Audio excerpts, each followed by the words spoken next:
at the heart of Localine would be our price list feature. It's kind of how we handle those different sales channels or buying groups, or rather allow you to handle them. You can see here I have quite a few different examples in my back office test environment. And you'll notice that there is a difference between the amount of categories and the amount of products, and even the access and ability to kind of shop from that price list. So if I look at this wholesale page, you can take a look inside. When you're defining your price list with Localine, you get a lot of customization. You can choose to add a description so it's a little more clear how that buying group works, or what that page is going to contain. You can have messaging, or you can choose to not have messaging. Common thing I notice is that a wholesale page is a little more no frills. People are looking to be able to get in and get out. So you might have a message on your direct to consumer page, whereas here you can see on my wholesale page, it's very straightforward, just going to be the products you can order, removing even imagery here. And I'm choosing the list view option, which is a top-down approach to products. I'll definitely take a moment to show you how that looks to the buyer in just a moment.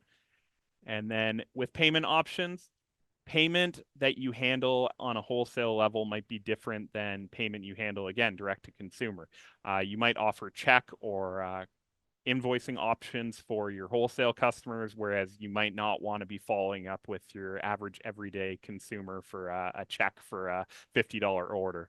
So here I'm using my credit card offering, and I'm allowing a net 30 by default. So I've enabled Localine's Pay Later function, where my shopper will be able to check out an order, have a credit card saved on file, and the order won't be posted due until 30 days from the order date or fulfillment date. I'm also offering ACH. So ACH is a convenient way to handle wholesale payment. It's typically or traditionally lower fees, quite straightforward bank-to-bank transfer. Localine, of course, supports that as well. And then here I could enable check on the fly. And the remaining unchecked payment options are ones that I might consider on my other price lists.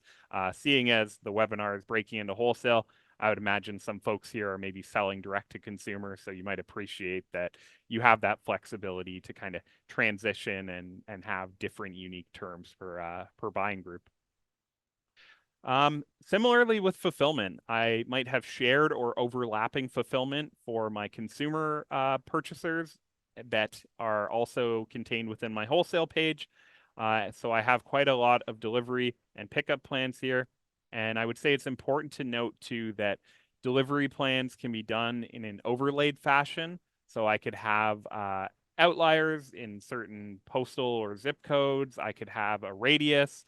I could put and tune in quite a few of those, and your shopper is only going to be exposed to the one that is applicable to them. They're not going to be overwhelmed with 10 to 15 different checkout options for delivery, just the locations that you're allowing. And then, yeah, from there, I've chosen to make my wholesale page private. So my direct consumer page is publicly accessible, has guest checkout, but for wholesale, I want to make sure I can manage and restrict access to only customers that I've approved to shop from my wholesale pricing. I've also chosen to disable categories. So again, I can get that lean wholesale get in, get out, quick order conversion that that my wholesale customers are used to or rely on. And with it being Wednesday, I could send an email that I've automated to the entire wholesale buying group here. I can have it go out on Friday. And if I do a scheduled email like that, everyone who is a member of that price list is going to be notified of that email that I've chosen. So as far as communication goes, if you're handling more than one sales channel or buying group, you have the ability to automate communications to a specific segment of your customers with Localine. Yeah, so from there, products in Localine, seeing as it's a cross-channel platform with retail, wholesale, chefs, restaurants, maybe even school programs. Typically, you would build a product and you can then take that product and isolate it to a specific price list. If I look at all the products on my wholesale page, you'll see I have a handful here. If I go into my tomatoes product. My tomatoes product is being shared to a hub, as I mentioned. So they're purchasing at wholesale prices. And I also have a cabbage product here, which was shared to me by another producer. Going into that product, I could create tags so that my storefront would have additional granularity and organization. I could put a description or choose not to, put a picture or choose not to, and then inventory tracking is completely custom to whatever the product you're selling is. If you're selling things by the case, selling things by the box or bundle, you can track that inventory by unit. You can also track by weight. So again, if you're updating cut sheets or if you're selling things that will have hanging weight or variations to their weight, Localine can handle that as well. So looking at this product here, you'll see I have the cabbage by the head, and I also have those cases on my price list. I've chosen just to have the bulk item on my wholesale price list. I could limit the amount a customer can order, and I can even enter things like product ID. And seeing as this is a shared product, I don't have the option to enable package codes. But if I were to look at a product that I have created, I can even go in and enable package code. So if I want to contain those UPCs that David was mentioning the importance of, I can do that within Localine and have that all in my reporting, in my back office, and in my organizational structure with Localine. Before I navigate away, another important area would be the ability to create price adjustments on the fly. So if I am sharing a product to a hub, or if a producer is offering me a product to host in my storefront, you can handle those margins. You can create markups on the fly. Maybe you want to place something on sale that is, as David mentioned, not moving or is coming close to a due date. You can do that. You also, seeing as how products are shared to the price list, you can start by entering your cost of goods in the initial price, and then you could be operating with the margin within each category. So you could have that delta between the cost and the retail price, or the delta between the cost and the wholesale price, and that'll allow you access to reporting within Localine as well to be able to see those margins. Another handy feature that's typically used for folks who are selling by weight is the order approval flag. So this allows you to make any final edits to products purchased that have that flag enabled. It's also handy for wholesale because it gives you one final check and balance where you can go through and you can make sure you're approving orders or variations. Maybe you're choosing not to track inventory for your wholesale sales, and you want to have that enabled so you can go through and make any quantity edits in the final step. Obviously, for an invoice, that's not a problem, but if someone did check out with a credit card and assume they were paying immediately, you want to have a protection for yourself to be able to go in and actually edit the order before the credit card is fully charged or considered a closed out transaction. All of those orders precipitate into the order table. The order table is incredibly powerful. I could take a look at any overdue orders if I am, again, working with net 30, net 60, things like that.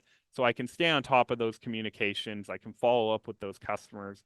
I can look at sales specific to my wholesale price list. So I don't have any overdue orders. That's great. I just have the order I generated this morning, which if I click in, I can see a box of apples, a case of cabbage, a bag of red onions, and a case of tomatoes. So I could make any edits myself in the order table here. If they tell me they want to switch payment method, I can do so. I can switch them to ACH. If I switch them to credit card or anything like that, I can actually request payment. And that will send them the invoice with any updates, and we'll follow up to kind of close out that order and pay. And from this order table, I can select with filters any information I need.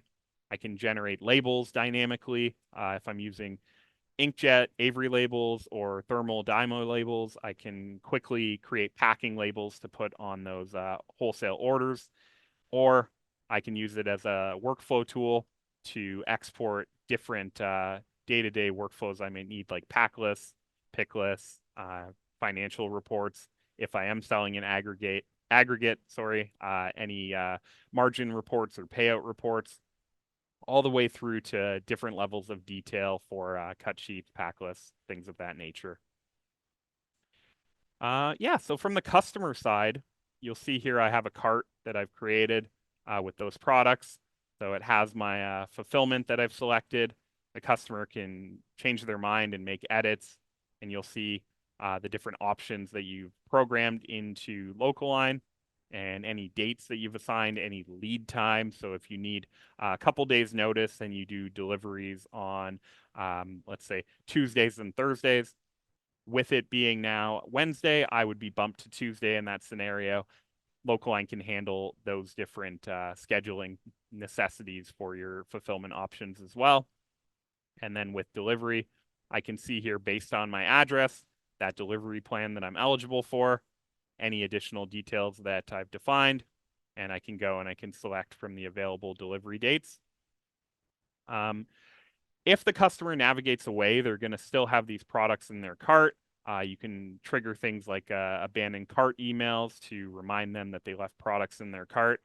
And everything here as well is mobile friendly. So they're going to have the same quality experience if they're shopping from the desktop version as they would on a tablet or mobile device as well. So yeah, when those orders are created, you're going to get an email to notify you. The customer is going to get an email as well. If you're logging the order yourself from the back office, you can send them a link directly for payment, just recognizing that some wholesale customers prefer not to interface with a website or a tech tool. So you can make sure that with Localine, you're logging those orders on their behalf, sending them an easy link that they can pay from or forward to anyone who handles payment, all from your order table. Same place where you generate those cut sheets, pack lists, pick lists. It's kind of like the heart of the entire ordering experience of Localine. Once those orders come through, you will get access to different levels of reporting. So you can look at inventory reports. Again, you can filter by that specific price list, or if you do collaborate, you can look at product sales for specific vendors or buyers that you might have. And when you download these reports, they're going to be even more detailed. They're going to be in generic financial file types like CSV, Excel, things like that. And you'll see here I can look at different inventory reports, sales by product breakdown, any stock reports if I am tracking stock on certain products, all the way through to orders. What I like specifically about the order table here is that I can go into my customer field and I can actually look at all orders from a specific company. So let's say I have a lot of people who purchase on behalf of one company. If I have them set up under that organization, Localine allows me to filter my reports by that specific company, and then I can look at an aggregate report of all the sales that are coming from that organization, which is a handy way to stay on top of high value customers or frequent orders from a specific group. Yeah, there's over 50 reports in Localine, so quite confident that there's something you'll find here that's going to assist with your business and your sales and maintaining average orders and increasing those orders.